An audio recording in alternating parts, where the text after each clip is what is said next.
Hey guys, welcome back to the new video. तो आज का वीडियो का टॉपिक होने वाला है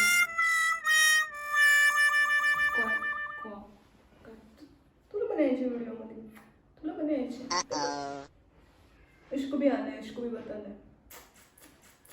hey guys, welcome back to the new video. आप सबका आज के वीडियो में स्वागत है।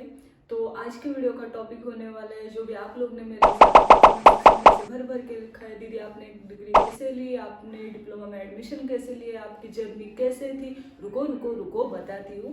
कहानी शुरू होती है ईयर 2000 में। मैंने अपने नन्हे नन्हे कदमों से एजुकेशन की दुनिया में कदम रख लिया था। तो 2010 में मैंने 10 कंप्लीट कर दी। हाँ, ऑफ कोर्स, क्योंकि मैं फेल नहीं हुई थी। तो दोस्तों, बहुत सारे बच्चों का बचपन में ही तय हो जाता है कि उनको फ्यूचर में जाके क्या करना है, कैसे एडमिशन लेना है, किस फील्ड में जाना है। तो सेम मेरा भी वैसे ही था। मुझे आगे जाके डॉक्टर बनना था, मतलब MBBS करना था। मैंने 11th साइंस ले ली। 11th साइंस में मेरे मेजर थे फिजिक्स, केमिस्ट्री, मैथमेटिक्स और बायोलॉजी।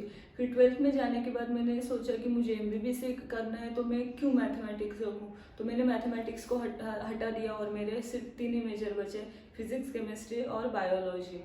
तो ये सब के साथ मैंने हमारे टाइम पे, मतलब 2012 में नीट नहीं हुआ करती थी, तब CET हुआ करती थी, और इंजीनियरिंग के लिए AIEEE हुआ करती थी।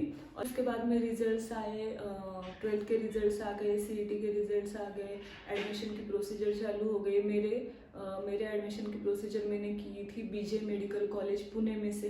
तो हमने एडमिशन प्रोसेस की, फॉर्म वगैरह भरा, जो भी कॉलेज के नाम डालने थे वो सब सिलेक्ट वगैरह कर लिए। फिर बाद में जब लिस्ट लगी तो उसमें वो लिस्ट में मेरा नाम नहीं था। तो मेरे घर वालों ने फिर मेरा एडमिशन कर दिया डिप्लोमा में। मतलब वो टाइम पे लिस्ट में नाम नहीं आया, यही मेरे लिए, आगे 2 राउंड होते पता है, लेकिन मतलब वो टाइम पे उम्र भी कम थी और खुद के लिए डिसीजन भी नहीं ले पाते थे, क्योंकि जो भी था वो पेरेंट्स संभालते थे। तो घर वालों ने भी फोमो के चक्कर में एडमिशन मेरा डिप्लोमा में ले लिया। डिप्लोमा की प्रोसीजर में मैंने जो भी मेन गवर्नमेंट कॉलेज थे पुणे और मुंबई में, वही डाले थे। एक भी प्राइवेट कॉलेज नहीं डाला था। और मेरा पता नहीं लक था या फिर किस्मत ही थी, क्या था पता नहीं। मैंने जो कॉलेज के लिए फर्स्ट प्रेफरेंस दिया था, मुझे वही कॉलेज मिल गया है, वही ब्रांच मिल गई, वही शिफ्ट मिल गई। सब जाने दो, हॉस्टल हॉस्टल सब सब सब पहले ही लिस्ट में सब सब क्लियर हो गया, मेरा एडमिशन भी हो गया। फिर बाद में 3 साल का डिप्लोमा करने के बाद बारी आती है डिग्री की। डिप्लोमा ख़त्म होने के बाद मेरे जो पेरेंट्स हैं वो बिलोंग करते हैं ठाणे से, ठाणे मुंबई से। और मैं एजुकेशन के लिए थी फर्स्ट स्टैंडर्ड से 12th तक, और उसके बाद डिप्लोमा 3 साल पुणे में ही थी। मतलब मैंने टोटल 16 साल पुणे में ही बिता दिए थे। तो अब मैंने डिसाइड किया था कि मैं डिग्री करूँगी तो मतलब मुंबई साइड में करूँगी, तो पेरेंट्स के आसपास रह पाऊँगी। पुणे में जितने भी डिग्री के कॉलेज है, तो उसके बारे में मुझे आइडिया थी कि बाबा गवर्नमेंट कॉलेज के बाद में जो भी अच्छे कॉलेजेस है, जो भी रेप्यूटेटेड है, जहाँ पे प्लेसमेंट्स वगैरह होती है, ऐसे कॉलेज, वो सब मुझे आइडिया थी। लेकिन मुंबई का मुझे कुछ भी पता नहीं था, क्योंकि मैं जब से मुझे समझता था 3 साल की उम्र से मैं पुणे में थी, यहाँ पे मैं कभी आई ही नहीं थी। तो घर वालों के मतलब होम सिकनेस की वजह से मैंने मुंबई में एडमिशन लिया। तो हमारे जो भी तालुका है उसके आसपास के जो 2-3 कॉलेज है वो मुझे पता थे। तो मैंने वो उसमें से भी जो अच्छा था वो कॉलेज में मैंने मतलब वो कॉलेज को फर्स्ट प्रेफरेंस दिया और बाकी को दूसरे में रखा। और बाकी कॉलेज का मतलब कुछ नॉलेज ही नहीं था, कोई मतलब था भी नहीं जो बताए कि तुम ये कॉलेज में एडमिशन लो, यहाँ पे प्लेसमेंट होता है, यहाँ पे ऐसा स्टाफ रहता है, आपको एजुकेशन में इसकी वजह से बाद में जाके ऐसे कुछ बेनिफिट्स होते हैं, ऐसे बताने वाला कोई भी नहीं था। तो मेरा जो भी BE का एकेडमिक ईयर था, जो वो था 2016 से 2019 तक।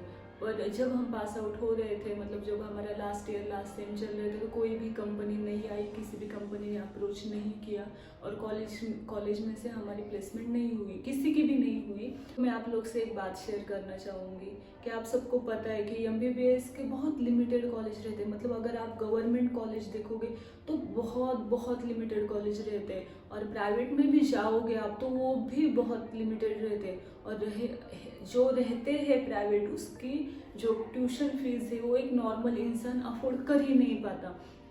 जो मिडिल क्लास फैमिली होती है वो अफोर्ड कर ही नहीं पाते, ये लेवल पे उसकी फीस होती है इंडिया में। और अगर आप मतलब इंजीनियरिंग के साइड आओगे, इंजीनियरिंग के भी जो गवर्नमेंट कॉलेज है, मतलब आईआईटी या फिर किसी डिस्ट्रिक्ट का जो टॉप का गवर्नमेंट कॉलेज, तो वो भी लिमिटेड ही है। लेकिन अगर आप इंजीनियरिंग की प्राइवेट कॉलेजेस देखोगे जो एमएलए के हैं या फिर ढमकाना मिनिस्टर के हैं, तो आपको इतने सारे मिलेंगे, इतने सारे कि आप सोच नहीं सकते। मतलब बहुत सारे लोग होते हैं जिनको आइडिया नहीं होता कि प्लेसमेंट्स क्या होती है, कैसे बच्चे प्लेस होते हैं, कि कॉलेज की रेपुटेशन की वजह से बच्चों के फ्यूचर पे कितना बड़ा असर पड़ता है। नहीं होता, पेरेंट्स लोग को पता नहीं होता। वो मेहनत करके पैसा कमा के सिर्फ अपने बच्चों को पढ़ाना चाहते हैं, कहीं पहुंचाना चाहते हैं। लेकिन ये जो प्राइवेट कॉलेजेस है, जो एमएलए मिनिस्टर्स ने कॉलेज खोल के रखे हैं, ये मतलब मैं सब कॉलेज को नहीं बोल रही हूँ, सब कॉलेज को टारगेट नहीं कर रही हूँ, लेकिन बहुत सारे कॉलेजेस ऐसे हैं जिसमें से हजारों के तौर पे, लाखों के इस पे हर साल बच्चे पास आउट होते हैं। और पास आउट होने के बाद ना उनको कॉलेज की तरफ से कोई भी प्लेसमेंट मिलती है, और जब वो मार्केट में जाते हैं तो ना ही उनके पास उतनी नॉलेज होती है कि वो खुद को प्रूव कर पाए और एक अच्छा जॉब कैप्चर कर पाए।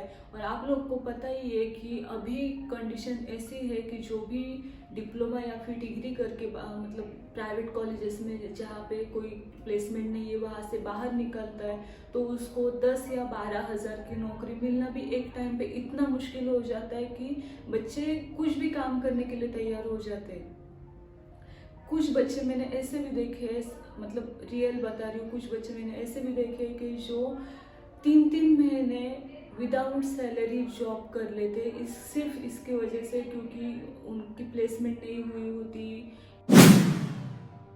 अभी हम बात करेंगे सिर्फ इंजीनियरिंग के जो भी प्राइवेट कॉलेजेस है उसके बारे में।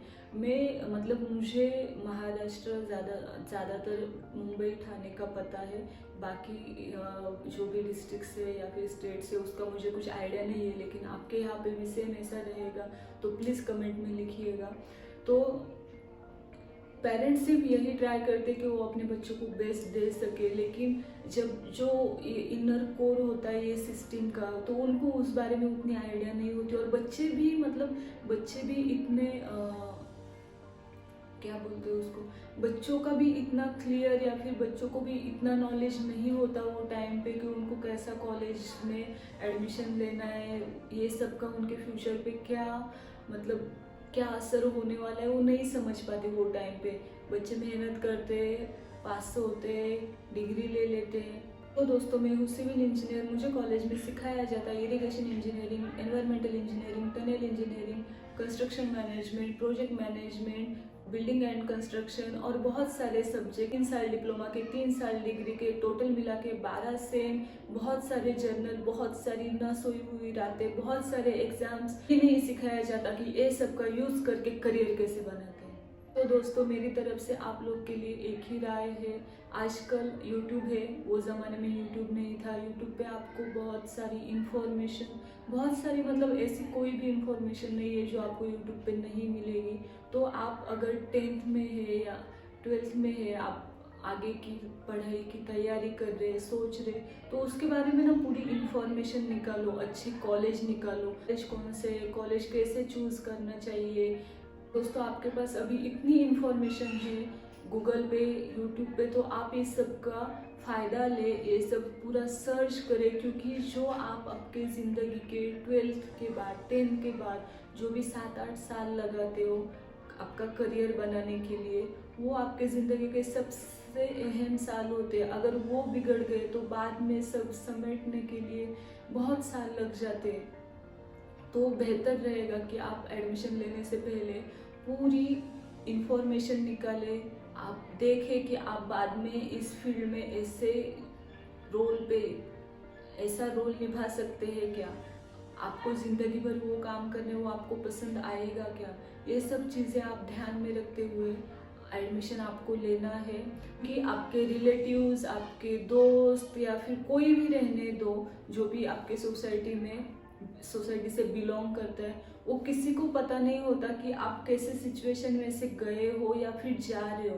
तो बेटर होगा कि आप खुद आपकी जिम्मेदारी ले, आपकी जो भी मतलब आपका एजुकेशन के लिए जो भी आपका प्लान है वो इतना परफेक्ट बनाए कि 6 साल बाद जब आप बाहर निकलेंगे वो इंस्टीट्यूट से, तो आपके रास्ते क्लियर होने चाहिए कि आपको कहाँ पे अप्लाई करना है, कैसे अप्लाई करना है, कौन सी पोजीशन पे आपको जाना है, तो उसके लिए आपको कैसे मेहनत करनी है। ना कि इंस्टीट्यूट के बाद आप डिसाइड करेंगे कि आपको क्या करना है।